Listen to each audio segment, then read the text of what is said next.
नमस्कार दोस्तों। तो दिल्ली रेड फोर्ट ब्लास्ट से रिलेटेड एक और जानकारी जो है वो यहाँ पर सामने आ रही है। मतलब ये जानकारी क्या, ये एक तरीके से सर्कुलर जो है वो दिल्ली पुलिस ने इशू किया है। और जब मैं इस वीडियो को बना रहा हूँ तो बड़ी जिम्मेदारी से, क्योंकि मैं खुद भी दिल्ली में रहता हूँ, मेरे पूरा परिवार दिल्ली में रहता है, तो इसलिए भी मैं इस चीज़ को मल्टीपल जगह से कंफर्म करके, multiple sources, multiple news channels और दिल्ली पुलिस की जो ऑफिशियल इन्फॉर्मेशन है उसको भी कंफर्म करके आप तक लेके आ रहा हूँ पूरी जिम्मेदारी से।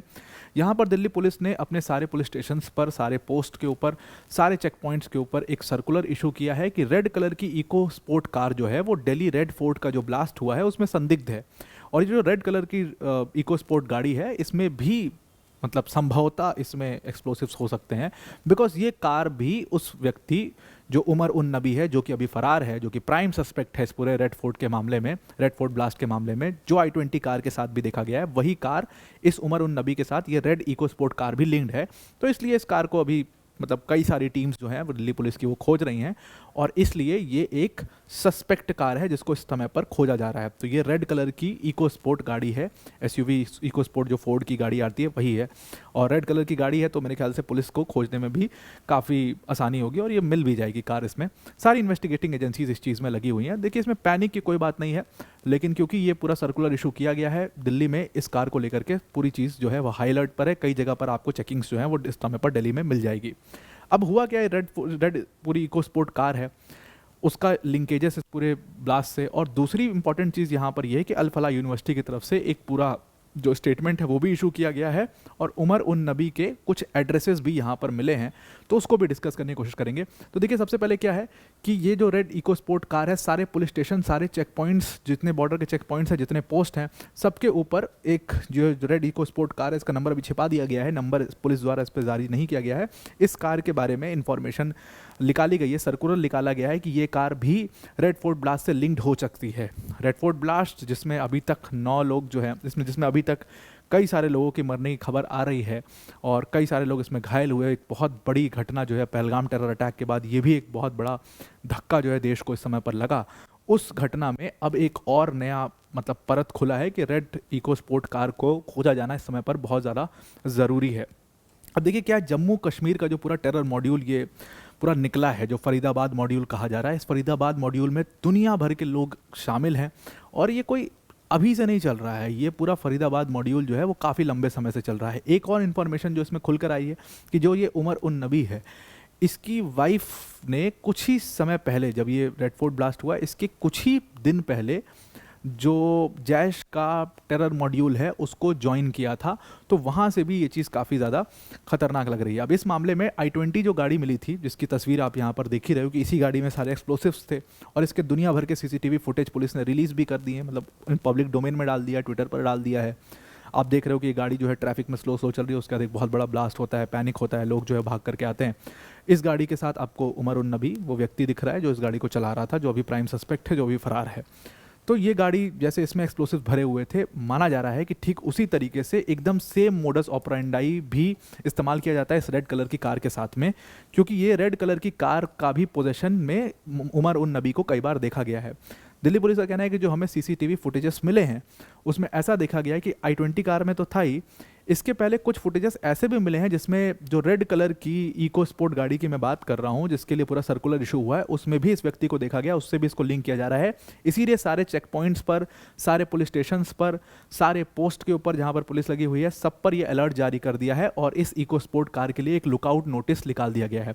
दिल्ली पुलिस की 5 टीमें जो हैं वो लगातार पूरे उन जगहों पर, खास तौर से काफ़ी सर्च ऑपरेशन चल रहे हैं जहां पर संभवतः भीड़ ज़्यादा होती है और वहां पर इस गाड़ी का होना पाया जा सकता है। तो खास तौर से वो चांदनी चौक का पूरा मार्केट, जो जहां पर मतलब संभवतः लोग जाते हैं शॉपिंग वॉपिंग करने, कनाट प्लेस के इलाकों में आपको काफ़ी जो पुलिस है वो एक टीम डिप्लॉय की है, वहाँ पर सर्च ऑपरेशन चल रहे हैं। मतलब दुनिया भर के इस टाइप के जो इलाके हैं वहाँ पर, जहाँ पर भीड़ होती है दिल्ली में, वहाँ पर ये सारे जो लोग हैं, ये सारे जो दिल्ली पुलिस की इन्वेस्टिगेटिंग एजेंसी से वो अपना काम कर रही हैं। और आपको पता है बीते 3 दिनों से लगातार, बीते 2 दिनों से लगातार इस चीज़ के ऊपर काम चल रहा है। दिल्ली पुलिस की टीम और उसके साथ जितनी भी इन्वेस्टिगेटिंग एजेंसी है वो इस पूरे मामले के ऊपर काम कर रही हैं।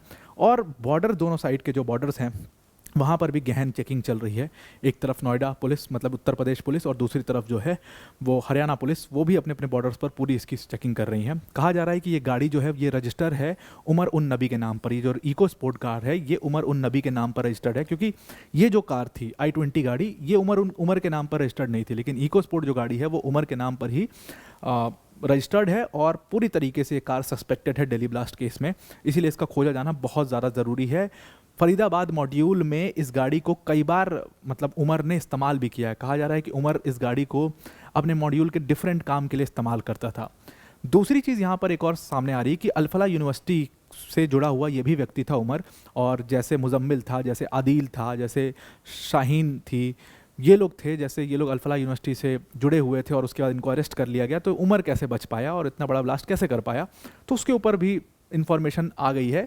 पुलिस द्वारा कहा गया है कि देखिए अक्टूबर 19 से ही लगातार जम्मू एंड कश्मीर ने पूरा ये मॉड्यूल ब्रेक कर लिया था और लगातार छापेमारी जगह जगह पर चल रही थी। और क्योंकि ये व्यक्ति उमर उन नबी सीधे तौर पर जैश के हैंडलर्स से कनेक्टेड था, डायरेक्ट कनेक्टेड था, कोई बीच में लिंक नहीं था, डायरेक्ट कनेक्टेड था। मौलवी भी डायरेक्ट कनेक्टेड था, इसके बारे में आप सुबह वाली वीडियो में बता भी रहा था। तो इसको लगातार इन्फॉर्मेशंस इन जो पूरी रेड्स होती थी इनके बारे में पता चलती थी। ये बार बार अपनी लोकेशन ये लोग चेंज भी कर रहे थे और ये लोग भी चेंज कर रहे थे, शाहीन मुजम्मिल ये लोग भी चेंज कर रहे थे, आदिल ये एक जगह पर बहुत लंबे समय नहीं रहते थे। उमर काफ़ी शातिर था इसमें और इसीलिए क्योंकि ये अपनी जगह पर बार बार में चेंज कर रहा था, इसलिए ये यहाँ से लगातार इसके ऊपर प्रेशर पड़ रहा था, तो ये अपनी जगह चेंज कर रहा था, इसलिए इस चीज़ में बच पाया। बाकी सारे अरेस्ट हो गए लेकिन ये उसमें बच गया। अब देखिए क्या है कि अल्फला यूनिवर्सिटी की तरफ से इसके ऊपर एक पूरा स्टेटमेंट आया। अल्फला यूनिवर्सिटी का कहना है कि वो पूरी तरीके से देश के साथ सॉलिडारिटी में खड़ी है और अल्फला यूनिवर्सिटी का इन लोगों से कोई लेना देना नहीं है। इवन यूनिवर्सिटी ने ये भी स्टेटमेंट जारी किया है कि वो इन्वेस्टिगेटिंग अथॉरिटीज़ का पूरा कोऑपरेट करेगी, पूरी तरीके से जितना भी कोऑपरेशन इस यूनिवर्सिटी की तरफ से चाहिए होगा वो पूरी तरीके से करने को तैयार हैं इन्वेस्टिगेटिंग एजेंसीज़ को। और नेशनल सिक्योरिटी का जो मामला है उसमें वो भी इस मामले को लेकर काफ़ी डिटर्मिन्ड हैं और वो पूरी तरीके से इन्वेस्टिगेटिंग एजेंसीज़ का साथ देंगी। अल्फला यूनिवर्सिटी जो आपको पता है ये एक अल्फला ग्रुप है जिसके द्वारा ये पूरी यूनिवर्सिटी रन की जाती है। तो ये आज की नहीं, ये 1997 से ही चल रही है। बाद में 2014 में जाकर के इन्होंने अपनी यूनिवर्सिटी सेटअप करी थी और कई जगहों पर इस यूनिवर्सिटी के आप देखते होंगे इस यूनिवर्सिटी को। अब बाकी इस व्हीकल की अगर हम बात करें, लाल कलर की जो उमर के नाम पर रजिस्टर्ड है, क्योंकि वहाँ पर रजिस्ट्रेशन जब होता है तो उसमें एड्रेस भी होता है। अब ये जो एड्रेस दिया गया है इस रजिस्ट्रेशन में, ये एक फेक एड्रेस दिया गया है। फेक एड्रेस इसलिए दिया गया है क्योंकि जिस एड्रेस पर इसको रजिस्टर किया गया वहाँ पर जब पुलिस पहुंची तो वो नॉर्थ ईस्ट दिल्ली का कहीं का एड्रेस है जो कि फेक है, जहाँ पर उमर कभी रहा ही नहीं है, उमर का कोई लेना देना नहीं है, वहाँ पर जो लोग रहते हैं उमर को जानते भी नहीं है। तो बिना वेरीफाई किए भी इस एड्रेस पर वो गाड़ी रजिस्टर कर दी गई। ये भी अपने आप में एक बहुत बड़ा संदिग्ध चीज़ है जिसके ऊपर जांच होनी चाहिए। तो ये सारे रेड फ्लैग्स जो हैं वो इस समय पर हमारी एजेंसीज ने, इन्वेस्टिगेटिंग एजेंसीज ने जारी किए हैं और इन रेड फ्लैग्स के ऊपर ज़रूर से ज़रूर यहाँ पर देखा जाना चाहिए कि आखिर फेक एड्रेस पर कैसे ये गाड़ी रजिस्टर हो गई और उमर ने इस गाड़ी को अभी कहाँ पर है, या इसी गाड़ी से वो फरार है, या क्या कर रहा है वो इस गाड़ी के साथ, और इस गाड़ी में क्या है, वो कितनी खतरनाक हो सकती है, ये सारी चीज़ें हो सकती है। तो ये प्राइम सस्पेक्ट इस गाड़ी में, मतलब अब कार भी सस्पेक्ट है, अब वो व्यक्ति भी सस्पेक्ट है, दोनों का खोजा जाना, दोनों का मिलना बहुत ज़रूरी है इस टाइम पर। तो आई होप आपको पूरा आर्टिकल समझ में आ गया होगा। आज के लिए इतना ही। Thank you and have a nice day.